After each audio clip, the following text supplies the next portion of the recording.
आइए आज हम जानते हैं कि उड़ीसा में कैसे ट्रेन हादसे हुए, कैसे एक साथ तीन ट्रेन आपस में टकरा गई। उड़ीसा के बालासोर में हुए भयानक ट्रेन हादसे में अब तक 300 से अधिक लोगों की जानें जा चुकी है। तीन ट्रेनों के टकराने की इस भीषण दुर्घटना ने सारे देश को झकझोर कर रख दिया है। इस हादसे पर हर पल नई अपडेट आ रही है, लेकिन जो सवाल सबके जहन में है वो ये है कि आखिर तीन ट्रेन एक साथ कैसे टकरा गई, इतनी बड़ी लापरवाही हुई कैसे। रेलवे सूत्रों से जो जानकारी सामने आई है वो हम आपको बताते हैं। रेलवे के वरिष्ठ अधिकारी सूत्र बताते हैं कि ये दुर्घटना सिस्टम कोलैप्स का नतीजा है। ये दुर्घटना इतनी भयावह नहीं होती अगर सिस्टम काम करते। रेलवे सूत्रों का कहना है कि कोलकाता के शालीमार से 12,841 कोरोमंडल एक्सप्रेस तय समय पर चल रही थी। सांतनगाछी में ट्रेन 4 मिनट की देरी पे पहुंचे, वहीं खड़गपुर में भी ट्रेन तय समय में 3 मिनट की देरी से चल रही थी। उसके बाद ड्राइवर सतर्क होकर ट्रेन की स्पीड मेंटेन करके चलने लगे। ट्रेन उड़ीसा में प्रवेश कर चुके थे। बालासोर में भी ट्रेन अपनी नियत समय में पहुंची थी। कोरोमंडल एक्सप्रेस वहां से करीब 25 किलोमीटर ही आगे बढ़ी थी कि बहनागा बाजार के एंट्री पर स्थित पॉइंट पर कुछ दिक्कतें हुई। इसके बाद ट्रेन के कुछ डिब्बे पटरी से उतर गए। यूँ तो दुर्घटना की वजह का अभी तक खुलासा नहीं किया गया, लेकिन रेलवे के सूत्र बताते हैं कि कोरोमंडल एक्सप्रेस की किसी मालगाड़ी से कोई टक्कर नहीं हुई। उन्होंने जो अंदाज लगाया वो ये है कि ट्रेन के कुछ डिब्बे बहनावा बाजार के एंट्री पॉइंट पर डिरेल हुए होंगे। उस समय ट्रेन की स्पीड 130 किलोमीटर की प्रति रफ्तार से रही होगी। ऐसे में पटरी से डिब्बे उतरने पे भी उनका 400 से 500 मीटर तक बढ़ते जाना आम बात है। इस बीच कोरोमंडल के कुछ डिब्बे लूप लाइन और दूसरी मेन लाइन पर आ गई। उसी समय बगल के लूप लाइन पर मालगाड़ी खड़ी थी। उसी मालगाड़ी पर कोरोमंडल एक्सप्रेस के डिब्बे चढ़ गए। जिस समय ये हादसा हुआ उसकी जानकारी तुरंत कंट्रोल रूम तक नहीं पहुंची। उसी समय वहां से 12,864 हावड़ा बेंगलोर सुपरफास्ट एक्सप्रेस गुजरने वाली थी और दुर्भाग्य देखिए कि ये ट्रेन 3 घंटे से भी ज़्यादा लेट चल रही थी। ये ट्रेन बहनागा बाजार स्टेशन पर नहीं रुकती थी, इसलिए इसे ध्रुव सिग्नल मिला हुआ था और फिर ये ट्रेन 130 किलोमीटर की रफ्तार से चलती हुई डिरेल हुई, कोरोमंडल एक्सप्रेस से भिड़ गई। इस ट्रेन के एक तरफ डिरेल कोरोमंडल एक्सप्रेस तो दूसरी तरफ ध्रुव लाइन मालगाड़ी खड़ी थी, यानी इस ट्रेनों के डिब्बे दोनों ट्रेनों के बीच से टकराते हुए गुजरे। इस वजह से ये हादसा भयानक हो गया। दोनों एक्सप्रेस ट्रेनों की भिड़ंत में ट्रेनों के करीब 17 बोगियां पटरियां से उतर गई। इस हादसे में अब तक 300 से अधिक लोगों को मरने की पुष्टि हो चुकी है।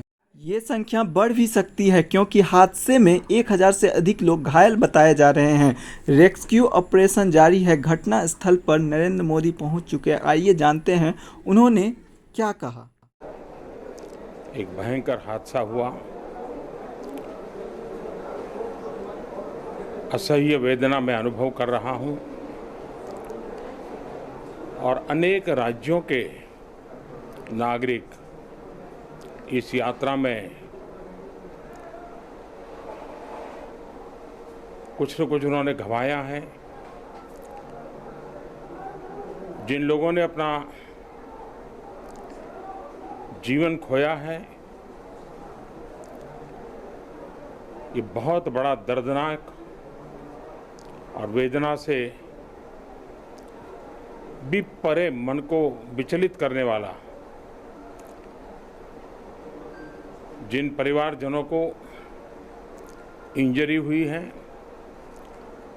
उनके लिए भी सरकार उनके उत्तम स्वास्थ्य के लिए कोई कोर कसर नहीं छोड़ेगी। जो परिजन हमने खोए हैं वो तो वापस नहीं ले पाएंगे, लेकिन सरकार उनके दुख में, उन परिजनों के दुख में उनके साथ है। सरकार के लिए ये घटना अत्यंत गंभीर है। हर प्रकार की जांच के निर्देश दिए गए हैं और जो भी दोषी पाया जाएगा उसको सख्त से सख्त सजा हो, उसे बख्शा नहीं जाएगा।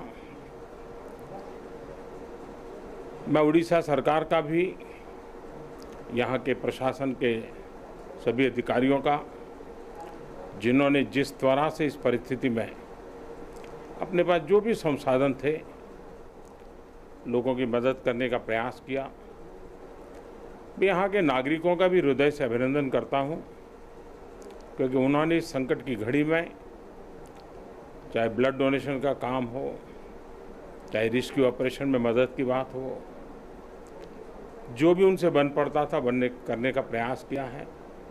खास करके इस क्षेत्र के युवकों ने रात भर मेहनत की है। मैं इस क्षेत्र के नागरिकों का भी आदरपूर्वक नमन करता हूं कि उनके सहयोग के कारण ऑपरेशन को तेज गति से आगे बढ़ा पाए। रेलवे ने अपनी पूरी शक्ति, पूरी व्यवस्थाएं रेस्क्यू ऑपरेशन में आगे रिलीफ के लिए, और जल्द से जल्द ट्रैक रिस्टोर हो, यातायात का काम तेज गति से फिर से आए, इन तीनों दृष्टि से सुविचारित रूप से प्रयास आगे बढ़ाया है। लेकिन एक दुख की घड़ी में मैं आज स्थान पर जाकर के सारी चीज़ों को देख करके आया हूँ। अस्पताल में भी जो घायल नागरिक थे उनसे मैंने बात की है। मेरे पास शब्द नहीं है इस वेदना को प्रकट करने के लिए, लेकिन परमात्मा हम सबको शक्ति दे कि हम जल्द से जल्द इस दुख की घड़ी से निकले। मुझे पूरा विश्वास है कि हम इन घटनाओं से भी बहुत कुछ सीखेंगे और अपनी व्यवस्थाओं को भी और जितना नागरिकों की रक्षा को प्राथमिकता देते हुए आगे बढ़ाएंगे। दुख की घड़ी है, हम सब प्रार्थना करें इन परिजनों के लिए। प्लीज़ आप लोग सभी सपोर्ट करें, लाइक शेयर एंड सब्सक्राइब जरूर कर दें। Thank you for watching me.